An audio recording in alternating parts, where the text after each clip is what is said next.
எடப்பாடி நகர பேருந்து நிலையத்தில் திக பொதுக்கூட்டம் ஏற்பாடு செய்யப்பட்டது. தேர்தல் அதிகாரியிடம் மதுவிலக்கு சார்பாக அனுமதி பெற்று பொதுக்கூட்டம் ஏற்பாடு செய்யப்பட்டது.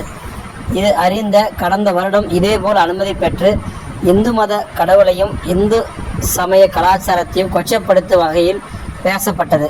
அதனுடைய எதிரொலியாக அந்த பகுதி ஊர் பொதுமக்களுடைய கோரிக்கையை ஏற்று பாரதிய ஜனதா கட்சி, விஸ்வ இந்து பரிஷத், இந்து முன்னணி அமைப்பினர்கள் சம்பந்தப்பட்ட தேர்தல் அதிகாரியை நேரில் சந்தித்து புகார் மனுக்களாக வைக்கப்பட்டது.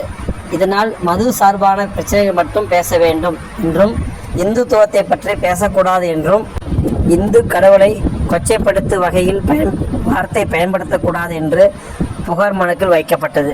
இதன் சார்பாக தேர்தல் அதிகாரி சம்பந்தப்பட்ட காவல்துறைக்கு புகார் மனுக்களை அனுப்பி முழுமையாக வீடியோ கவரேஜ் எடுக்கப்பட்டது.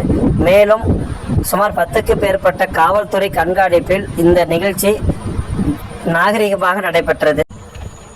எடப்பாடி நகர பாரதிய ஜனதா கட்சி நிர்வாகிகளும் விஸ்வ இந்து பரிஷத், இந்து முன்னணி நிர்வாகிகளும் ஒருங்கிணைந்து 3 மணி நேரம் திக பொதுக்கூட்டத்தை கண்காணித்து வந்தார்கள்.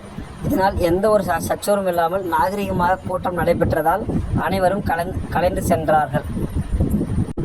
எடப்பாடி வரலாற்றிலேயே திக கூட்டம் நாகரிகமாக நடைபெற்றது இதுவாக என்று கருதப்படுகிறது.